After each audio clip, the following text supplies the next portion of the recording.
अस्सलाम वालेकुम नाज़रीन, welcome to the show economy in focus. मैं हूं आपकी मेज़बान नताशा। नाज़रीन, सबसे पहले बात करेंगे पाकिस्तान में ब्लू इकॉनमी के हवाले से।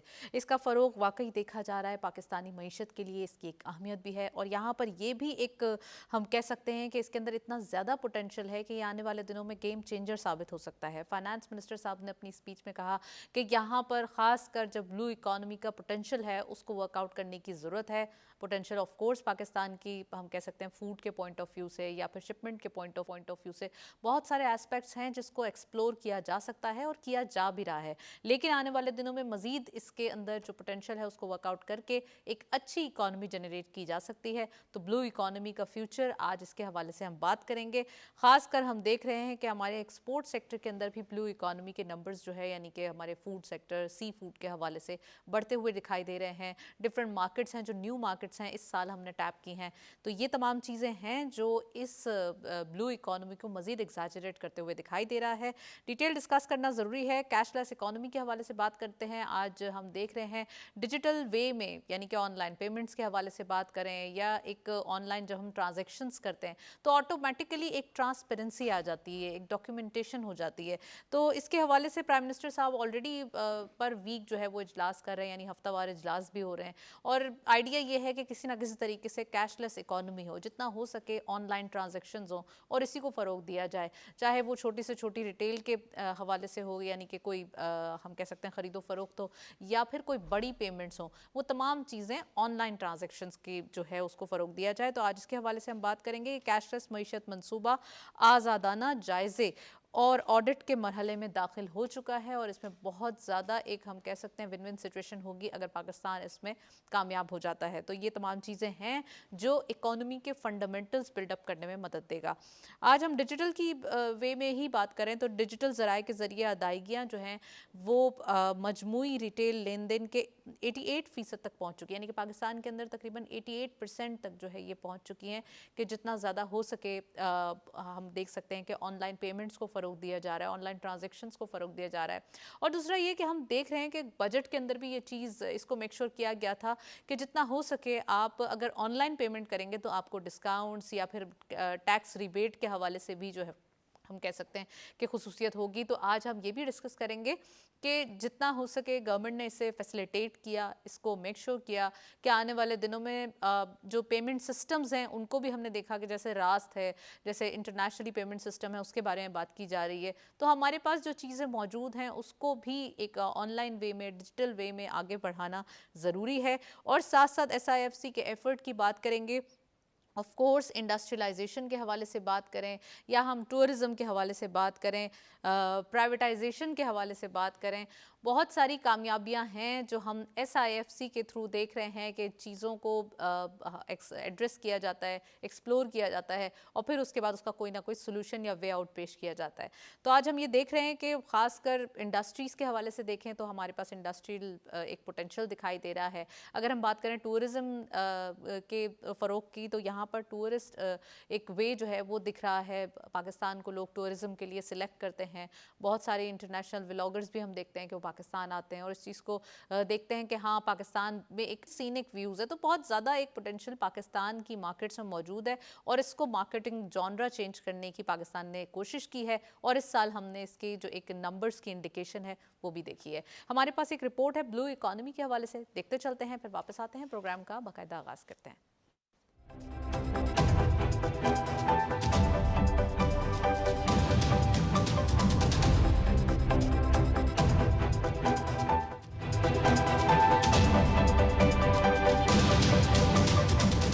ब्लू इकोनॉमी पाकिस्तान की माशी खुद इन्हिसारी, पायदार तरक्की और मुस्तकबिल की बरामदात पर मबनी मईशत के लिए एक मजबूत सुतून बनने की सलाहियत रखती है।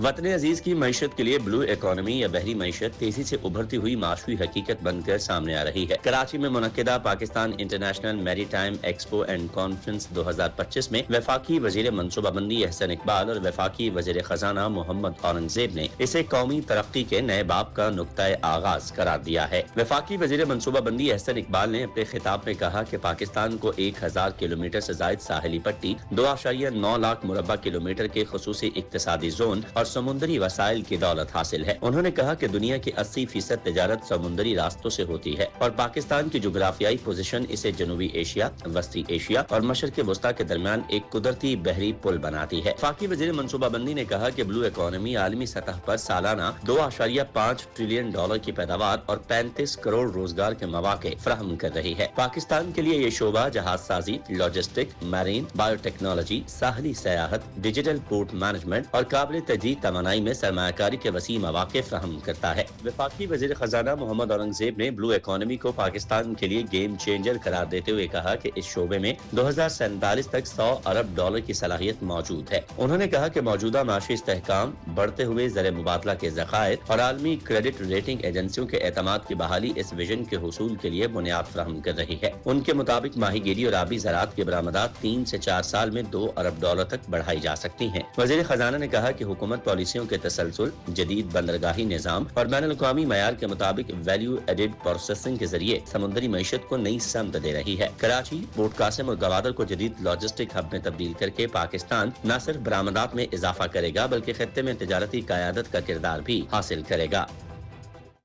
जी, रिपोर्ट आपने देखी और कराची को ऑफ कोर्स लॉजिस्टिक हब में तब्दील कर रहे हैं और करना होगा। इससे बहुत ज़्यादा हमारे लिए भी अपॉर्चुनिटीज़ बढ़ेंगी। इन तमाम चीज़ों पर बात करेंगे। We have a guest over Zoom, हमारे साथ मौजूद हैं कामरान नासिर साहब।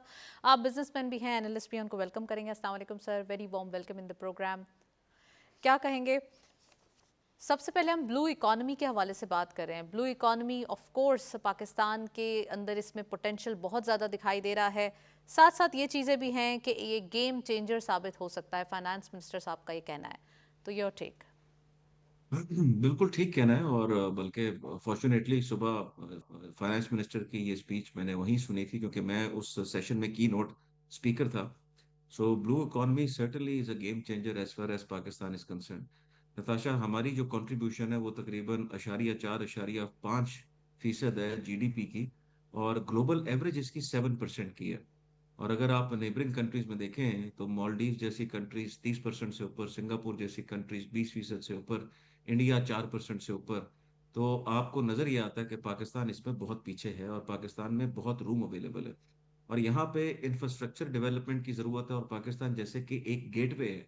गेटवे इस तरीके से है कि 95% हमारी जितनी भी इंपोर्ट्स हैं वो सारी की सारी सी से होती हैं, और ऑयल की तमाम हमारी इंपोर्ट्स वो थ्रू सी है। सो पाकिस्तान का तो एक बड़ा क्वांटम है। प्लस हमारी एक्सेस जियोग्राफिकल पोजीशन पाकिस्तान की ऐसी है कि समुद्र की जो सहेली पट्टी आपको अवेलेबल है, जिससे सी पैक गुजर रहा है, जहां से आप चाइना के अंदर 5,000 किलोमीटर की कमी वाक़ हो जाती है अगर ट्रेड राउट पाकिस्तान के थ्रू होके जाए। और सेंट्रल एशियन स्टेट्स को जो एक्सेस हासिल हो सकता है पाकिस्तान से, वो भी फिनोमिनल है। तो पाकिस्तान और ख़ास तौर पे जब से रेकोडिक और ये मिनरल्स की भी बात की जा रही है, वहाँ पे भी ब्लू इकोनॉमी का बहुत बड़ा रोल है। सो पाकिस्तान अगर इस पोटेंशियल को रियलाइज करे और यहाँ पे पॉलिसी मेकिंग एक स्ट्रॉन्ग किस्म की हो, तो कोई बैद नहीं है कि हम बहुत अच्छी जगह पे चले जाएं। फिशरीज में हमारा जो पोटेंशियल है वो तकरीबन 15 से 17 बिलियन डॉलर का है। और मरीन टूरिज्म पे अगर हम चले जाते हैं तो वो भी पाकिस्तान को 5 बिलियन डॉलर दे सकता है। इसके साथ साथ जो बैंक्स का शोबा है, वहाँ पे फाइनेंसिंग फैसिलिटेशन ब्लू बॉन्ड्स और ऐसे बॉन्ड्स के इजरा से, कि जो कि इंफ्रास्ट्रक्चर डेवलपमेंट में और जो सी के थ्रू जितनी भी आपने ब्लू इकोनॉमी से रिलेटेड ट्रेड करनी है, जो कोल्ड चेन डेवलप करनी है, या जो system of rail road networks बनाना है, पोर्ट्स डेवलप करने हैं, तो उसके अंदर मददगार साबित होगा। तो जनरली कंट्रीज के अंदर ये पब्लिक प्राइवेट पार्टनरशिप में होती हैं। तो पॉलिसी फ्रेमवर्क आना और उस पे जो आज सारी डिबेट थी वो एक बड़ी तो जिसे कामरान कहते नासिर हैं कि साहब, अगर बहुत। हम ब्लू इकॉनमी के बारे में बात करें तो एस्टिमेटेड इसका कितना ज़्यादा पर ईयर एड ऑन हो सकता है इकॉनमी के अंदर? इसका वेट कितना हो सकता है? लेकिन आज के दिन में तो अगर टोटल ब्लू इकोनॉमी से हम इस्तेफादा 2 बिलियन डॉलर का कर रहे हैं, अगर मैं जीडीपी का आधा परसेंट ले लूं और ये 7% तक जा सकता है, तो ये 24 बिलियन डॉलर का पोटेंशियल रखता है एवरेज पे। Per annum? पाकिस्तान 14-15% पर एन पाकिस्तान 14-15% ऑफ जीडीपी पे जा सकता है, जिसका मतलब है ओके। कि हम बात कर रहे हैं तकरीबन 50 से 60 बिलियन डॉलर की। और जैसे फाइनेंस मिनिस्टर ने कहा कि ग्रेजुअली इसको 100 बिलियन डॉलर्स तक लेके जाया जा सकता है बाय 2047। इससे पहले भी हो सकता है। और इन सब के होने में जो सबसे ज्यादा इंपॉर्टेंट रोल है, देखें, अभी बात एसआईएफसी की भी हो रही थी, जो आपने पहले क्लिप चलाया। मेरा ख्याल है कि एसआईएफसी को बहुत सराहने की ज़रूरत है, क्योंकि इन्वेस्टर्स कॉन्फिडेंस को रिस्टोर करने में जितनी हमारी हर्डल्स थी, ब्यूरोक्रेटिक थी, पॉलिसी फ्रेमवर्क में थी, उनको एसआईएफसी ने जिस तरीके से हल किया है, इसका पूरा क्रेडिट उनको जाता है। मैं आपको एक लाइव एग्जांपल दे सकता हूँ कि फार्मा को डीरेगुलेट करके अगर ये पॉलिसी 4-5 साल चली, तो फार्मास्यूटिकल सेक्टर भी पाकिस्तान में एक बहुत बड़ा एक्सपोर्ट पोटेंशियल रखता है। और 4-5 सालों में आप 5 से 10 अरब के दरमियान डॉलर्स की बात कर रहा हूँ कि फार्मा सेक्टर से आप एक्सपोर्ट देखेंगे। अब तसलसल इन पॉलिसीज का होना, इन पॉलिसीज को आगे लेके चलना, और उन पॉलिसीज को अडॉप्ट करें कि जिनको डेकेड्स के लिए आप कंट्री में मुतारिफ कराते हैं, ताकि उसके जो असरात हैं वो आने वाले दिनों में irrespective of the political regime जो चेंज होती भी रहे, लेकिन तसलसल पॉलिसी फ्रेमवर्क का कभी टूटना नहीं चाहिए, और वो एक इनेबलिंग एनवायरनमेंट आपको मुहैया करे। सो ब्लू राइट। इकोनॉमी को मैं समझता हूँ कि लो हैंगिंग फ्रूट है। हम हमेशा कहते हैं कि टेक्सटाइल से एक्सपोर्ट बढ़े, लेकिन टेक्सटाइल के बाद आईटी सेक्टर और ब्लू इकोनॉमी टेक्सटाइल के प्लस ऊपर जितना ज़्यादा फार्मास्यूटिकल। एफर्ट्स की गई हैं तो उसका इतना हम कह सकते हैं उसके फ्रूट्स इतने नहीं आए जितना ज़्यादा एक एक्सपेक्टेशंस थी। वेयर एज अगर हमारे पास ये आपने फार्मास्यूटिकल का जिक्र किया या ब्लू इकोनॉमी में हम देख रहे हैं तो इसकी आई थिंक कि इसके ऊपर जितना ज़्यादा अगर कोशिशें की जाएं या एफर्ट्स लगाए जाएं तो उससे हमें ज़्यादा ज़्यादा एक रिजल्ट्स आ सकते हैं। बिल्कुल आ सकते हैं, और मेरा ख्याल है कि उसका पूरा क्रेडिट हमें देना चाहिए। हमेशा कहना चाहिए कि हम्म। जो लोग अच्छा काम कर रहे हैं, तो एसआईएफसी ने जबरदस्त काम किया, गवर्नमेंट ने बड़ा अच्छा सपोर्ट किया इसको।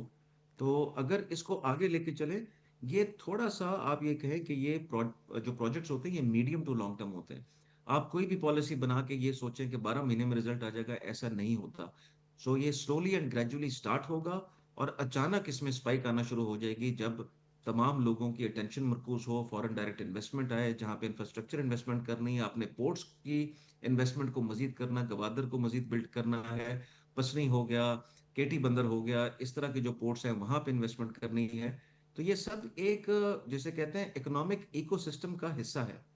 और जैसे आपने भी बात की कि खाली हम एक्सपोर्ट्स में रिलाय जो करते रहे हैं टेक्सटाइल पे, right. There is a limit to which they can produce. But बाकी सेक्टर्स को भी किक इन करना पड़ेगा। उसमें blue so I am economy sure है, कि पॉलिसी उसमें मेकर्स आर आपने। वेरी कीन कि वो देख रहे हैं हर सेक्टर के अंदर कितना पोटेंशियल है और किस पॉइंट ऑफ व्यू को लेकर चलना है उसको लेकर चल रहे हैं। आपकी मौजूदगी से फ़ायदा उठाते हुए मैं प्राइवेटाइजेशन के हवाले से बात करना चाहती हूँ। जहाँ एसआईएफसी के एफर्ट्स की बात कर रहे हैं हम, वहीं privatisation is one of the aspect जिसको अब एक्सप्लोर किया जाएगा, अब उसको एड्रेस किया जाएगा। इससे पहले काफ़ी कोशिशें की गई हैं लेकिन कोई रिजल्ट्स आए नहीं हैं। क्या समझते हैं आप जो इस बार प्राइवेटाइजेशन के लिए कुछ गवर्नमेंट बकअप दिखाई देती है, क्या इसका कोई एफर्ट या जो इसके लिए हमारे पास सीरियस बायर्स या बिडर्स दिखाई दे रहे हैं? क्योंकि कल भी हमने देखा था फाइनेंस टीम की जो एक स्पीच थी और एक प्रेस ब्रीफिंग थी, उसमें उन्होंने काफ़ी सारी चीज़ें बताई, एफबीआर के रिफॉर्म्स के हवाले से भी काफ़ी हाईलाइट की चीज़ें। तो प्राइवेटाइजेशन को कैसे देखते हैं कामरान साहब? लेकिन दे रहा है दुरुस्त है। प्राइवेटाइजेशन तो एक ऐसा सब्जेक्ट है कि जिसमें मैं समझता हूँ कि जितनी भी आपकी loss making public sector companies हैं, गवर्नमेंट का उसमें बिजनेस में रहने का कोई ना मकसद है, ना कोई उसकी मंतक है। और ये सारा का सारा बर्डन नेशनल एक्सचेकर पे आ जाता है, और इस बार नजर आ रहा है कि there is a concerted effort. PIA को जब प्राइवेटाइज करेंगे, इसका मतलब है कि आपने एक बहुत बड़ा, जिसे कहते हैं कि हर्डल अबूर किया, क्योंकि उसके अंदर एक इतनी बड़ी वर्कफोर्स है, आपके पास पॉलिटिकल नॉइज बहुत होता है, नॉइज होने के साथ साथ लोगों के रोजगार उससे मुंसलिक हैं। लेकिन वो काउंटर प्रोडक्टिव एफर्ट है कि अगर गवर्नमेंट उसको ठीक करने की कोशिश भी करती रहेगी तो ये कभी होगा नहीं, क्योंकि government is not suppose to be in business. Government का जो काम है वो इनेबलिंग एनवायरनमेंट देना, पॉलिसी राइट। मेकिंग करना, और वो उस तरफ जाएं। तो मुझे ऐसा लगता है कि प्राइवेटाइजेशन पे भी जो पुश है, इस बार आप उसका रिजल्ट देखना शुरू करेंगे, और मेरी तो ख्वाहिश होगी कि ये एक्सपैंड हो, सिर्फ पीआईए अभी जिनकी बात हो रही है वहां तक ना रहे, बल्कि ब्रॉड बेस्ड हो। और एफबीआर की इस्तेलाहात भी बहुत जरूरी हैं, क्योंकि पाकिस्तान का जो अनडॉक्यूमेंटेड सेक्टर है, हम 12 उस पर गुफ्तगू कर चुके हैं। अगर पाकिस्तान डिजिटाइज हो जाएगा, और डिजिटाइजेशन का आपको फायदा ये होगा कि अभी जो आपको $400 बिलियन का जीडीपी नजर आता है, ये आराम से डबल हो जाएगा, उससे ऊपर अच्छा भी जा सकता है, कामरान अगर साहब, हम इस पे सही डिजिटल वे फोकस में ही रखें। जब हम बात कर रहे हैं, डिजिटाइजेशन के हवाले से बात कर रहे हैं, तो हम देख रहे हैं कि कैशलेस इकोनॉमी को बहुत ज़्यादा फ़रोग दिया जा रहा है, बहुत ज़्यादा इसके ऊपर कोशिशें की जा रही हैं। हर वीक हम इजलास भी देख रहे हैं, प्राइम मिनिस्टर साहब उसको खुद चेयर करते हैं। अब हर आउटलेट पे क्यूआर कोड लाजमी करार दिया है कि अब जो भी पेमेंट हो रिटेल के पॉइंट ऑफ व्यू से वो ऑनलाइन हो। और इसके अलावा जो गवर्नमेंट अपनी पेमेंट्स करती है, गवर्नमेंट अपनी जो हम कहेंगे जो भी ट्रांजैक्शंस होंगी वो भी ऑनलाइन वे में जाना चाहते हैं।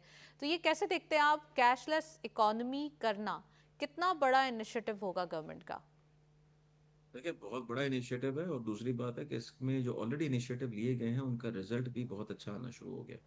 अभी जो एक रिपोर्ट अखबार में, एक निजी अखबार में जो कैरी हुई है, जिसमें कहा कि 88% पे चली गई है जितनी रिटेल की ट्रांजैक्शन थी। बड़ी खुशाइंद बात है। खुशाइंद इसलिए भी है कि दुनिया इधर मूव कर चुकी है, दुनिया तकरीबन कैशलेस हो गई है बहुत सी बड़ी डेवलप्ड इकोनॉमीज के अंदर।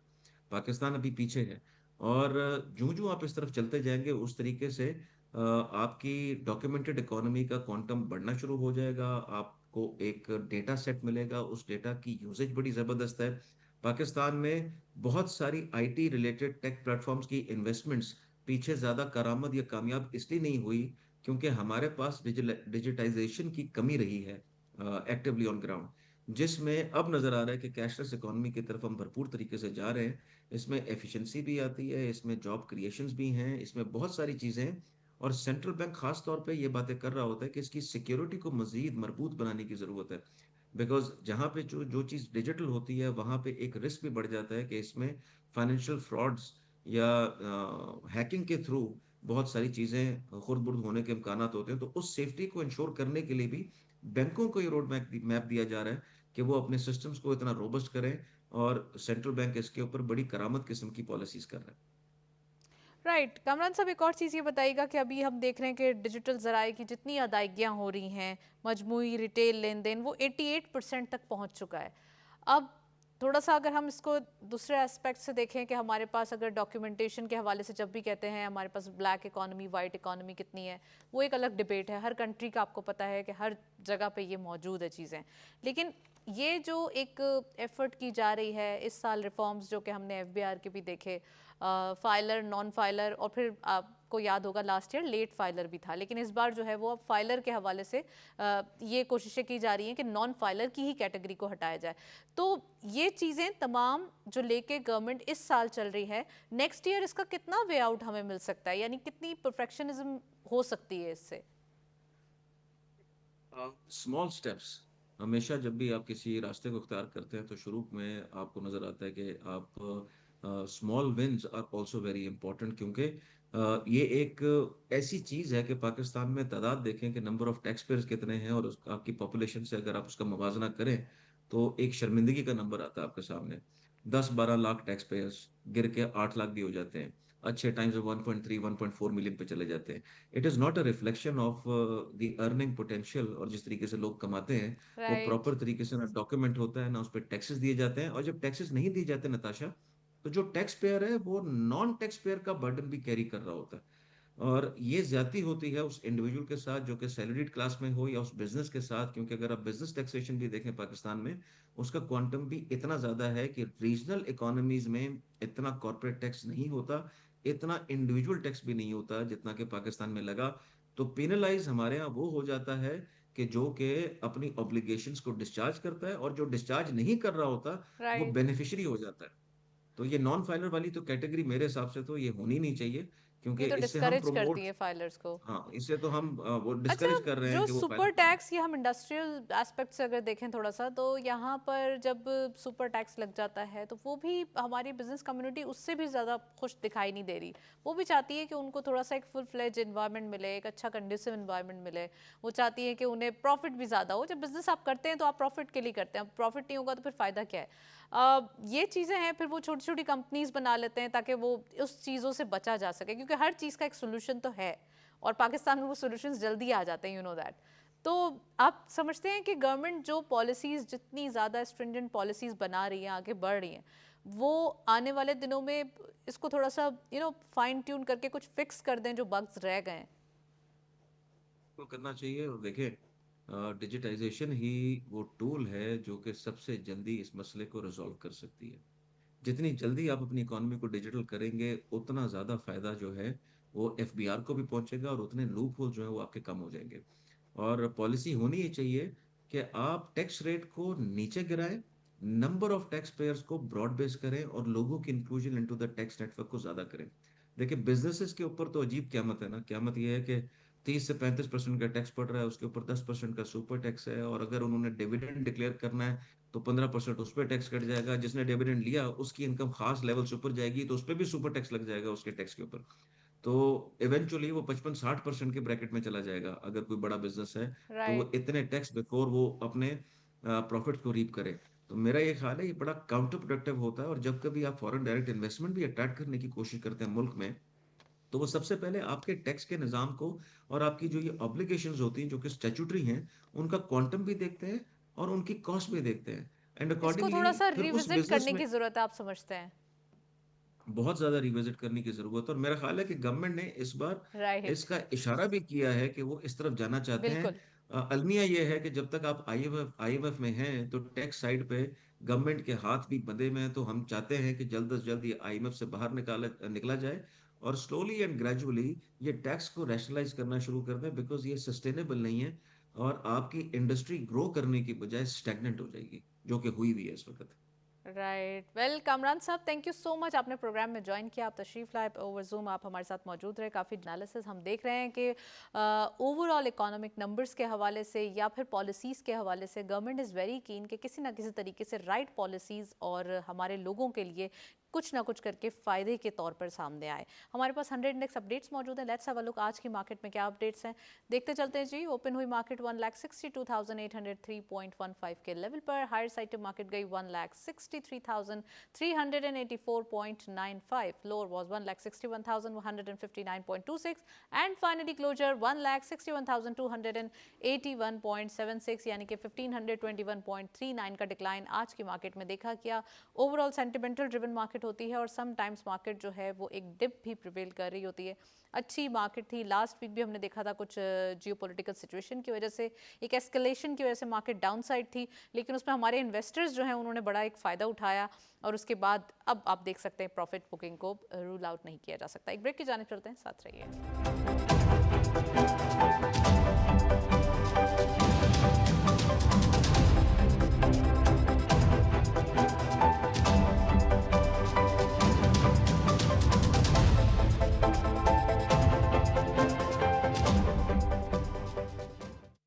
वेलकम बैक नाजरीन। हम बात कर रहे हैं पाकिस्तान और यूएस के हवाले से। पाकिस्तान में ऑफ कोर्स यूएस के अंदर मुकीम वर्जीनिया में जो है वो पाकिस्तान की एक एक्सपोर्ट के हवाले से एक्सपो का आगाज़ किया गया, एग्जीबिशन की गई पाकिस्तानी प्रोडक्ट्स के हवाले से। ऑफ कोर्स ये पाकिस्तान और यूएस रिलेशनशिप को भी स्ट्रॉन्ग करते हुए दिखाई देगी और इस एग्जीबिशन की इनाग्रेशन रिजवान सईद शेख साहब ने की, जो कि पाकिस्तान के सफ़ीर हैं, अमेरिका में मुकीम हैं आप।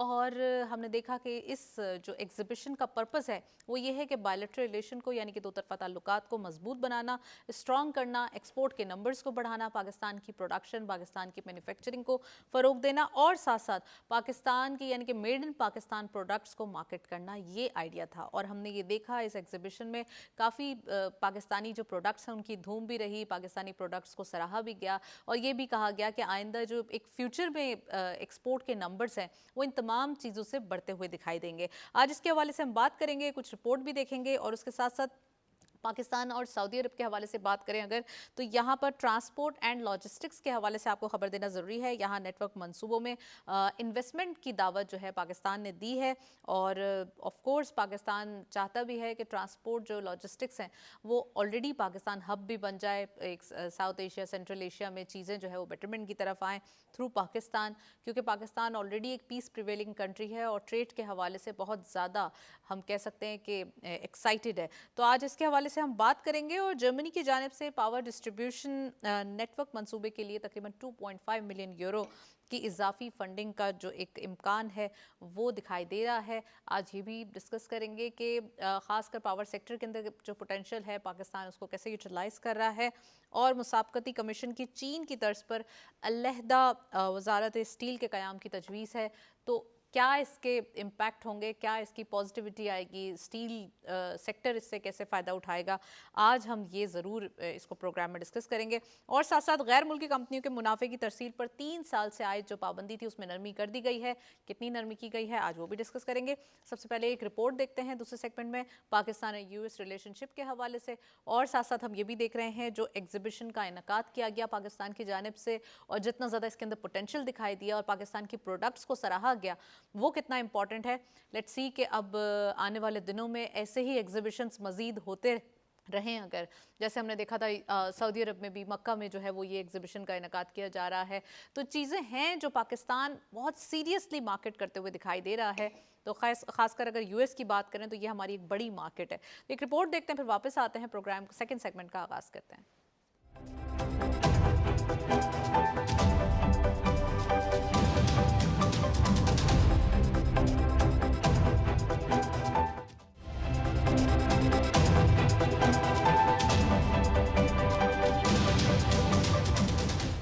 अमरीकी रियासत वर्जीनिया में मुनक्किदा पाक अमरीका बिजनेस कॉन्फ्रेंस एंड एक्सपो 2025 दोनों ममालिक के माबैन तजारती और माशी ताल्लुकात में नए बाब का आगाज है। इस एक्सपो का इफ्तिताह सफीर पाकिस्तान रिजवान सईद शेख ने किया, जिन्होंने अपने खिताब में कहा कि पाक अमरीका माशी शराकतदारी दोनों ममालिक के पायदार ताल्लुकात की मजबूत बुनियाद है। सफीर पाकिस्तान का कहना था कि अमरीकी मार्केट दुनिया की सबसे बड़ी सारिफ मार्केट है, जिसमें पाकिस्तानी मसनूआत, खदमात और हुनरमंद अफरादी कुव्वत के लिए वसी मौके मौजूद हैं। उन्होंने जोर दिया कि पाकिस्तान के कारोबारी इदारे अमरीकी मार्केट की जरूरियात को समझते हुए अपनी हिकमत अमली तय करें ताकि बाहमी तजारत के हजम में खातिर खा इजाफा किया जा सके। एक्सपो में दोनों ममालिक के ताजरों, सरमायाकारों और सनतकारों ने बड़ी तादाद में शिरकत की। इस प्लेटफॉर्म ने न सिर्फ बरहरास्त सरमायाकारी के इम्कानात को उजागर किया बल्कि छोटे और दरमियाने दर्जे के कारोबारों के लिए भी अमरीकी मार्केट में दाखिले के नए दरवाजे खोल दिए। माहिरीन के मुताबिक इस तरह की तकरीबात पाकिस्तान के बरामदात बढ़ाने, टेक्नोलॉजी के तबादले और रोजगार के नए मौके पैदा करने में कलीदी किरदार अदा करती हैं। पाक अमरीका बिजनेस एक्सपो इस बात का अमली मजर है कि माशी ताउन ही दोनों ममालिक के ताल्लुकात को नई बुलंदियों तक ले जा सकता है। एक्सपो 2025 न सिर्फ तजारती मौके की नुमाइंदा तकरीब है बल्कि ये इस हकीकत की गवाही भी है कि पाकिस्तान आलमी मईशत में अपना मौसर किरदार अदा करने के लिए पुरस्म है। रिपोर्ट आपने देखी, इन तमाम चीज़ों पर बात करेंगे। We have in the studio हमारे साथ मौजूद है नईम सिद्दीकी साहब।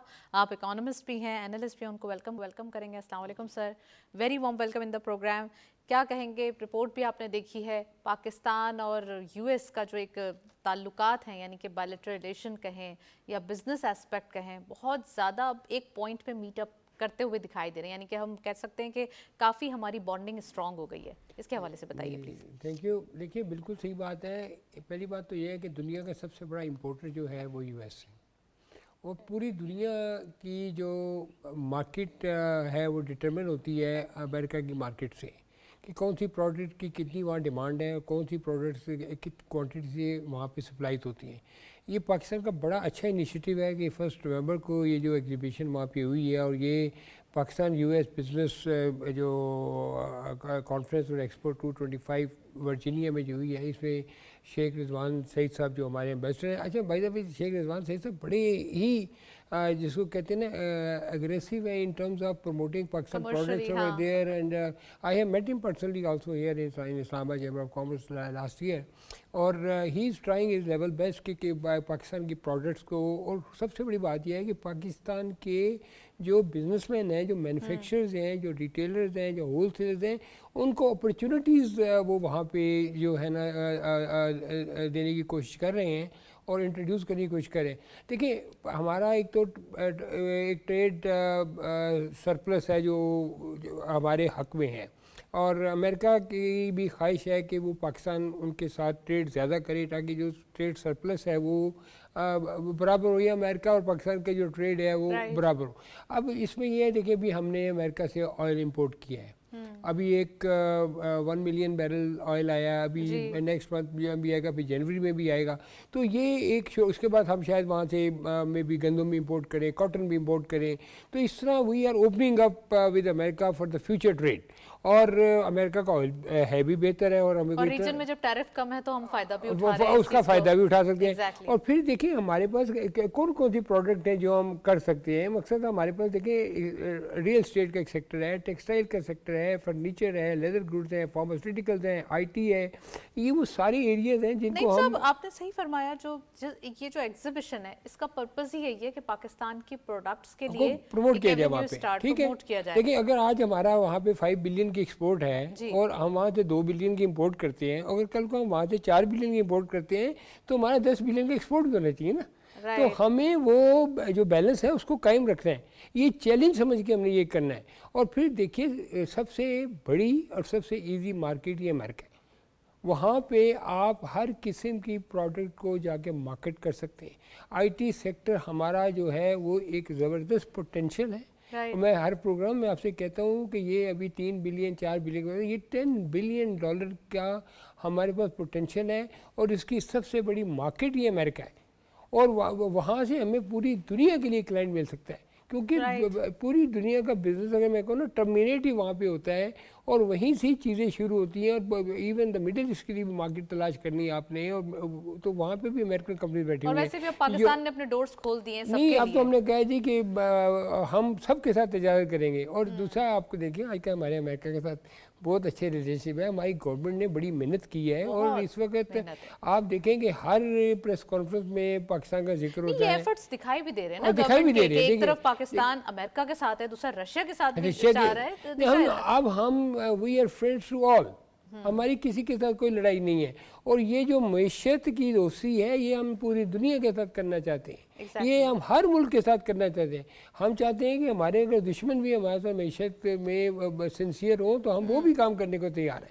तो ये बेसिकली, और खासकर जो हमारी जीसीसी कंट्रीज के साथ रिलेशनशिप देखिए है, वो तो सऊदी अरब के अल्टीमेट साथ है, उसको तो रूल आउट नहीं कर देखिए सकते हम। जीसीसी में को आप देखें, आप एससीओ को देखें, अब आप अपने सार्क को देखें, ये सारे पोटेंशियल है। इवन ब्रिक को आप देखें तो पाकिस्तान हर जगह पे इस वक्त पेनिट्रेट करता है, डायरेक्टली और इनडायरेक्टली। और ख़ास तौर पे आप ये सेंट्रल एशियन मार्केट है, ये बड़ी ओपन मार्केट है पाकिस्तान की। और ये एससीओ की वजह से नहीं साहब, एक चीज ये भी बताइएगा, सऊदी अरब का आप जिक्र कर ही रहे हैं हम, जीसीसी जी, कंट्रीज जी, का, तो जी। सऊदी अरब को जो ट्रांसपोर्ट और लॉजिस्टिक नेटवर्क मंसूबों में जो एक इन्वेस्टमेंट का इम्कान है, इसके हवाले से ये जो दावत दी गई है, इसके हवाले से कैसे देखते हैं आप?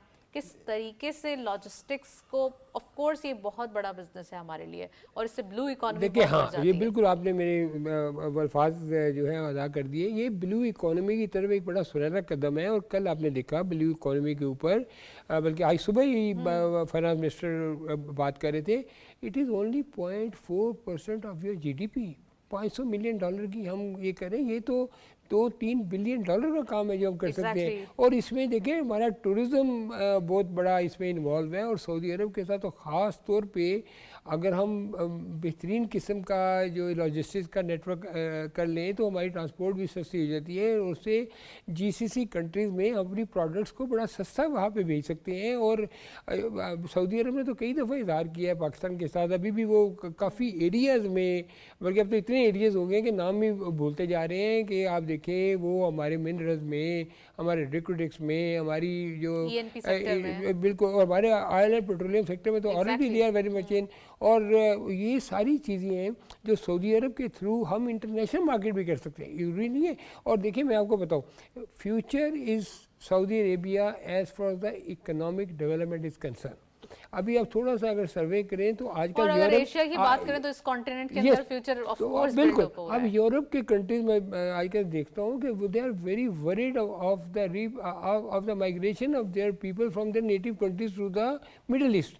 वो कहते हैं कि ये तो लोग यहाँ से चले जाएंगे, बिकॉज देखिए वहाँ पे इधर टैक्सेशन का भी फ़ायदा है, उसके बाद जॉब अपॉर्चुनिटीज बहुत हैं और डेवलपमेंट का बहुत चांस है। यानी कि आप देखें रियाद और जद्दा जो है इसमें, और फिर न्यूयॉर्क सिटी 500 बिलियन डॉलर की एक वहाँ पे नया शहर बनाया जा रहा है। तो हमें ये जो सऊदी अरब के साथ हमें बहुत ज़्यादा बेहतर तरीके और बड़े ऑर्गेनाइज्ड फ्रेमवर्क में काम करना पड़ेगा और इंशाल्लाह अल्टीमेटली हमारी और सऊदी अरब के साथ जो ट्रेड डेफिसिट है, जो हमारी तरफ नेगेटिव है, उसको हम बेहतर कर सकते हैं। बेहतर कर सकते हैं। अच्छा, वक्त ज़रा कम है और सवाल बहुत सारे हैं हमारे पास। नईम जी। सिद्दीकी साहब, ये बताइए कि जो ये मुसाबकती कमीशन की चाइना की तर्ज पर अलहदा वजारत स्टील के क़याम की तजवीज़ है, जी, ये कैसी रहेगी? इससे स्टील सेक्टर कैसे फ़ायदा उठा सकता है? देखिए इस वक्त इन्होंने एक प्रपोज़ल दिया है कि स्टील सेक्टर की तरक्की के लिए अलहदा वजारत स्टील कायम होनी की जाए। चाहिए, हाँ। उसमें ये है कि कुछ इश्यूज़ हैं कि वो कहते हैं कि जो स्टील जो हमारा बाहर से इंपोर्ट होता है उसमें उसकी कौमी स्टील पॉलिसी का फुकदान है। बेसिकली हमारा जो है ना ये जो स्टील है ये बड़ी सनतों का तकरीबन 8% की कंट्रीब्यूशन है स्टील की। अच्छा। और पर पर्सन ये 47 जो टन है ना ये स्टील है, which is very low as compare to the international world. दूसरा इनका ये भी ख्याल है कि शायद जो स्क्रैप है, जो अच्छा काबिल इस्तेमाल स्क्रैप है, उसको यूज़ स्क्रैप में मंगाया जाता है, जिससे थोड़े से प्रॉब्लम हो रहे हैं। और ये चाह रहे हैं कि जो AI टेक्नोलॉजी है उसको हम यूज़ करते हुए स्टील की इंडस्ट्री को बेहतर करें और जो गैर मेयारी जो स्टील तैयार करने और टैक्स चोरी करने वाले जो लोग हैं उनके खिलाफ घेरा नईम सिद्दीकी साहब, एक सवाल और है, वो ये कि गैर मुल्की कंपनीज के मुनाफे की तरसील, हाँ जी। 3 साल से आयद पाबंदियां जो हैं उसमें नरमी आई है। देखिए बता ये दें। तो कॉल ऑफ द डे थी और ये बड़ा अच्छा किया गवर्नमेंट ने। अब उन्होंने ये कहा है कि आप अपना मुनाफा जो है वो 100% रिपेट्रिएशन कर सकते हैं, यहाँ से पैसे ले जा अच्छा। सकते हैं और उनको काफ़ी इंसेंटिव दे रहे हैं। देखिए हम हमेशा जब भी बात करते हैं हम कहते हैं कि हमारी जो डेवलपमेंट के दो तरीके, एक तो हमारा लोकल रेवेन्यू कितना है, दूसरा ये है कि हम बाहर से कितना कमा सकते हैं। और ये जो इंटरनेशनल कंपनीज हैं, जैसे भी हम सऊदी अरब की बात करें तो वहाँ पे तो 90% इंटरनेशनल कंपनीज आगे काम कर रही है ना। तो इन कंपनीज को जब इंसेंटिव देंगे, और यही कंपनीज हैं जो FDI लाने के लिए पाकिस्तान में, इनके ज़रिए हम FDI लेके आ सकते हैं। तो इनको जब आप टैक्सेस में, रिपेट्रिएशन में और other ease of doing business में जब फैसिलिटी देंगे तो डेफिनेटली मेरा ख्याल है कि कभी हमने देखा कुछ लोग पाकिस्तान से जा रहे थे, तो मेरा ख्याल है कि पाकिस्तान गवर्नमेंट ने बड़ा अच्छा फैसला किया है कि उनको ये अगर आप इंटरनेशनली ब्रांड्स की बात कर रहे हैं तो एक जा रहे हैं तो 3 आ भी रहे नहीं, हैं, वो अच्छी एक अलग बात है। डिबेट है नहीं, सर। वो अच्छी बात चलें है। नईम साहब, we are running out of time. Thank you so much, आप प्रोग्राम में मौजूद रहे, काफ़ी डिटेल एनालिसिस आपने दिया और ख़ासकर हम ये देख रहे हैं कि इकोनॉमिक जो की अलाइनमेंट है या इकोनॉमिक जो पॉलिसीज़ हैं उसके इतने ज़्यादा फ्रूट्स आ रहे हैं और ख़ासकर आज जैसे ब्लू इकोनॉमी के ऊपर फोकस किया गया है, ये नीड ऑफ द आवर है। राइट टाइम पे राइटली डिसीजन लेना ये गवर्नमेंट की प्रायोरिटी है। हमारे पास कुछ अपडेट्स मौजूद हैं, let's have a look. Commodities updates देखते चलते हैं। आज की मार्केट में गोल्ड की प्राइस आप देख रहे हैं 4,24,197 रुपीज़, ये पर तोला प्राइस है जो कि लोकल मार्केट में है। गोल्ड पर 10 ग्राम 3,64,067 रुपीज़। इंटरनेशनल गोल्ड एट पर आउंस $4,007.62। ऑयल WTI पर बैरल $60.1। ऑयल ब्रेंट क्रूड पर बैरल $63.99। नेक्स्टली हमारे पास करेंसी अपडेट्स भी मौजूद हैं। लेट्स हैव अ लुक आज की मार्केट में क्या अपडेट्स हैं। सबसे पहले यूरो बाइंग रही 323.32 rupees, selling was 323.9। UK pound buying रही 368.65, selling was 369.31। US dollar buying रही 280.8, selling was 281.3। And lastly Chinese yuan buying रही 39.39, selling was 39.46। Nextly GCC currency updates भी देखते चलते हैं। आज की मार्केट में हमारे पास अपडेट्स हैं। सऊदी रियाल सबसे पहले बाइंग रही 74.87 rupees, selling was 75.01। UAE dirham buying रही 76.47, सेलिंग वाज 76.61। कतरी रियाल बाइंग रही 77.1, selling was 77.24। And lastly Kuwaiti दिनार बाइंग रही 914.18, सेलिंग वाज 915.81। ये थे करेंसी अपडेट्स आज की मार्केट में। That's it. इसी नोट पे प्रोग्राम को वाइंड अप करते हैं। इजाज़त दीजिए, अल्लाह हाफिज़।